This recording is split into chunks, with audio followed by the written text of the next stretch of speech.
The Harry Potter Sagas. Lily and Petunia.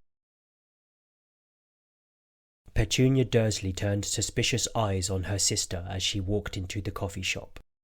Petunia sat stiffly, refusing to relax into the soft, hippie sofas that adorned the establishment.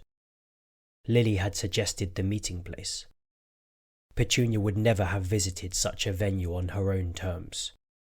Its informal, punky atmosphere made her skin crawl. "Tuny?" Lily said, smiling softly at Petunia. Petunia bristled at hearing her old nickname. "Lily," she replied curtly. Lily sat on the sofa opposite and began taking off her coat. "Don't bother," Petunia said. "I won't be staying long." Lily frowned.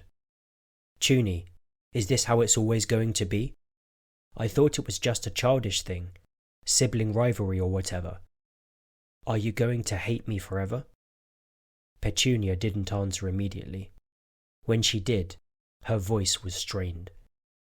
"My husband and I don't want to be associated with your kind." Lily sighed. "I'm sorry you still feel that way. I thought, after Dad died, but I guess not." She stood up. "I'll keep writing to you. You can't stop me doing that. I'm not giving up on you yet, sis." She attempted another smile and Petunia turned away in response.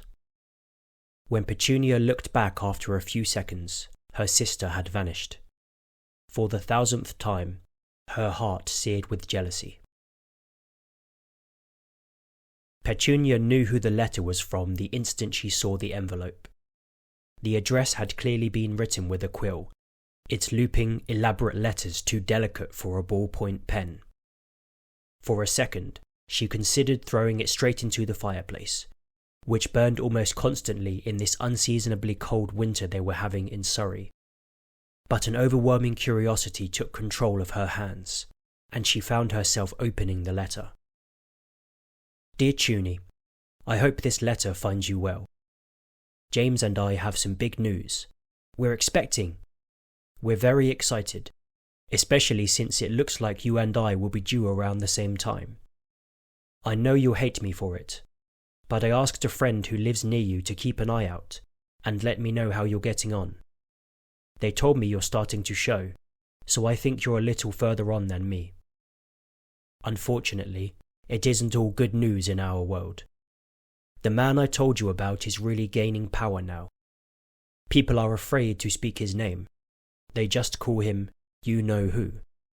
A lot of people are dying, Tuny, including muggles. I'm sure you've seen an increase of strange catastrophes on your news. It's all him. It's getting to the point where we don't know who to trust, as more people are going over to his side, whether from fear or a desire for some of his power. Either way, James and I are being extra careful. We have another person to think about now. You be careful too. If you see something happening that looks like it's to do with my world, run the other way. If you ever need anything, you know where to find me. We're still in Godric's Hollow, which, for now, is still a safe place. Love, Lily." Petunia felt a prickle of fear when she finished the letter. This world, which she hated, the world of magic, was affecting normal people too.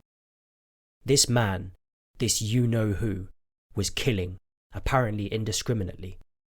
She clutched her baby bump tightly, suddenly overcome with nausea.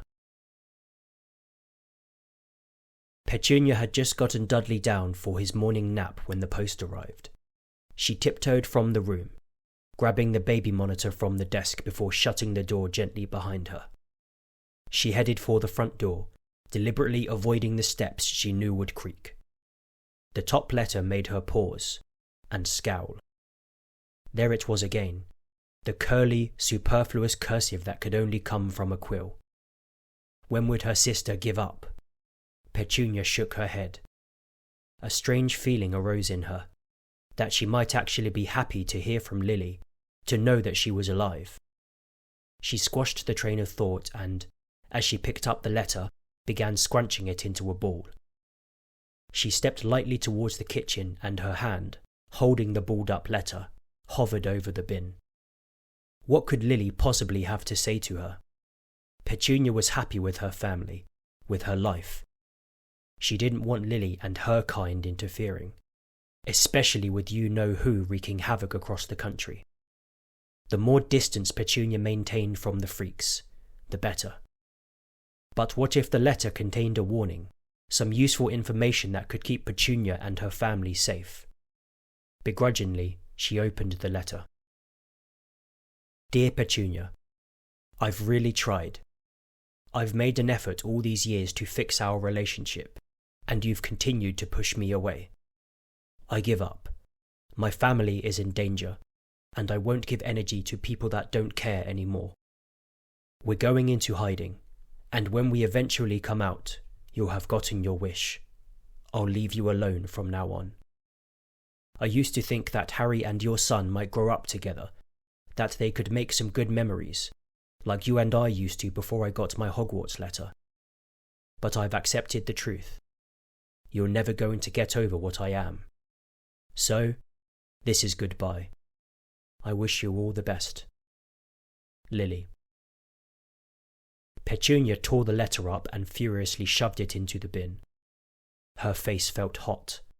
She reached up to rub her eyes, and to her surprise, found that she was crying.